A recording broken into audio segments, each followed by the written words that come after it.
¿Cuándo una iglesia no es una iglesia? Es una pregunta muy, muy seria. Y esta pregunta era primordial en el siglo XVI, en la época de la Reforma, cuando ocurrió la mayor fragmentación de la iglesia visible que jamás haya sucedido. Luego de la ruptura con Roma por parte de los reformadores protestantes, surgieron todo tipo de grupos divergentes, con credos diferentes y confesiones diferentes y formas de gobierno diferentes, liturgias diferentes, todas afirmando ser iglesias cristianas, y muchas de ellas afirmando ser la única iglesia verdadera. Entonces la gente de ese entonces se preguntaba, ¿cómo podemos saber?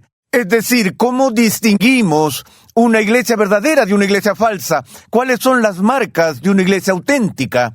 Los reformadores de ese tiempo lucharon seriamente con esta pregunta, porque Roma, por supuesto, no reconocía a las iglesias protestantes como iglesias auténticas, y Roma había dicho en el pasado que la iglesia puede definirse de esta manera: donde esté el obispo, allí está la iglesia, y si no hay autorización del obispo romano, entonces las pequeñas sociedades que surjan no son iglesias válidas.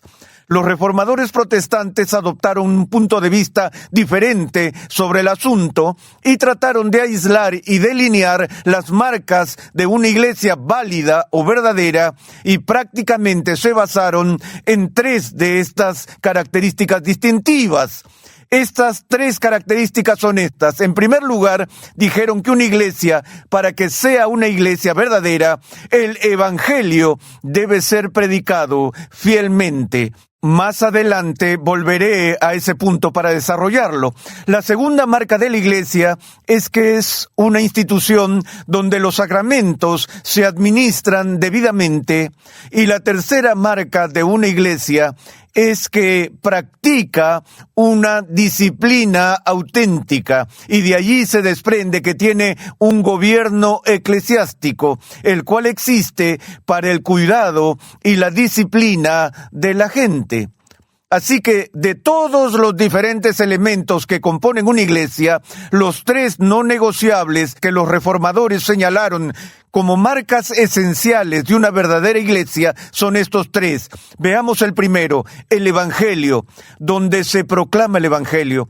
A lo que se referían con esto no era simplemente el anuncio de las buenas nuevas de la muerte de Jesús y la expiación, sino más bien que la iglesia es el lugar donde se enseñan y proclaman fielmente las verdades esenciales del cristianismo.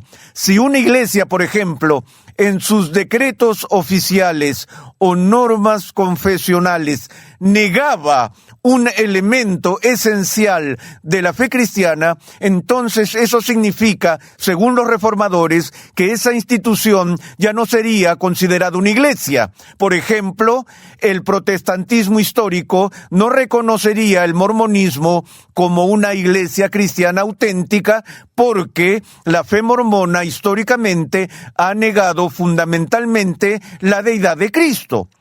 Y por lo tanto, cualquier otro aspecto que se afirmara sobre el cristianismo histórico, la negación de la deidad de Cristo era vista como una negación de algo esencial para el cristianismo bíblico. Y por lo tanto, cualquier organización que negara la deidad de Cristo no era considerada por los reformadores como una iglesia válida y de bona fide.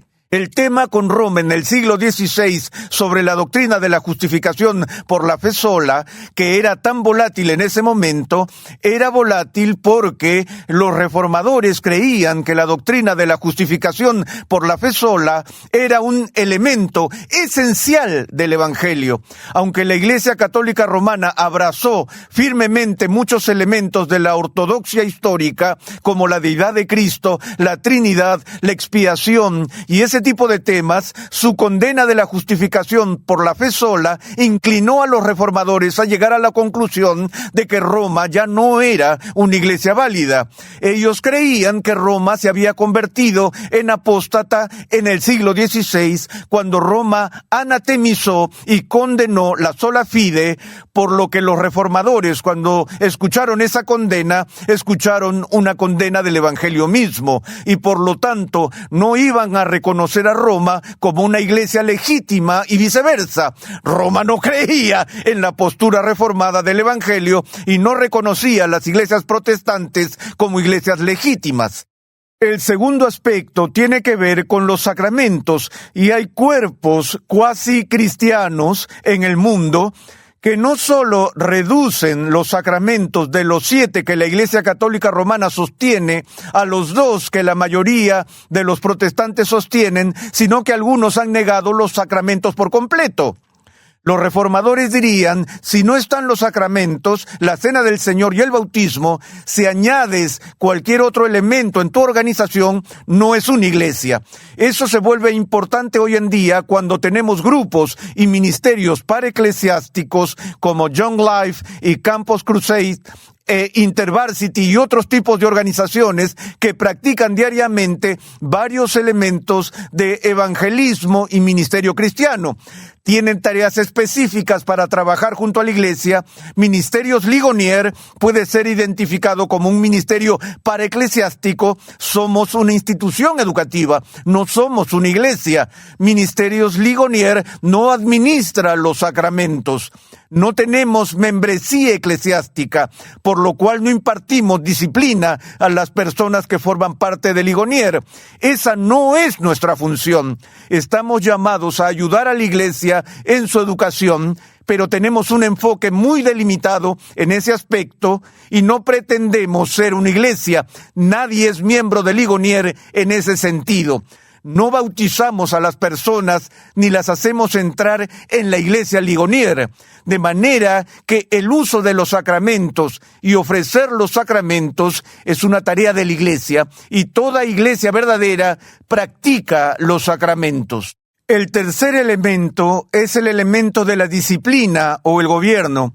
Parte de nuestra actitud hacia la disciplina eclesiástica hoy en día es que pensamos que no necesitamos disciplinar a las personas en lo absoluto, porque no importa, porque realmente no creemos en la amenaza del juicio divino en nuestros días. El péndulo tiende a oscilar hacia los extremos en la historia de la iglesia cuando se trata de disciplina. En otras ocasiones, la iglesia está marcada por una forma extraordinaria de lo que llamamos latitudinarismo, donde prácticamente no se impone disciplina a la gente. Si una iglesia falla de manera importante en disciplinar a sus miembros con respecto a los pecados graves, atroces y abominables, sigue siendo esa institución una iglesia. Una vez más, la pregunta es, ¿cuándo se convierte la iglesia en apóstata? Esa no es una pregunta fácil de responder, porque es muy raro en la historia de la iglesia que una institución venga y diga, no creemos en la expiación de Cristo, no creemos en la deidad de Cristo. No siempre es tan claro, a veces lo es, sino que la mayoría de las veces lo que la iglesia hará es tratar de manera muy flexible las verdades esenciales de la fe cristiana, y hacemos una distinción entre apostasía de facto y apostasía de jure, entre apostasía formal y material. La apostasía formal es cuando la iglesia anatematiza clara e inequívocamente una verdad esencial o niega una verdad esencial de la fe cristiana. La apostasía de facto es apostasía a nivel práctico, donde los credos siguen intactos, pero la iglesia ya no cree en los credos, o que la iglesia empieza a socavar los credos mismos en los que dice creer, porque es una especie de escala variable de seriedad y práctica.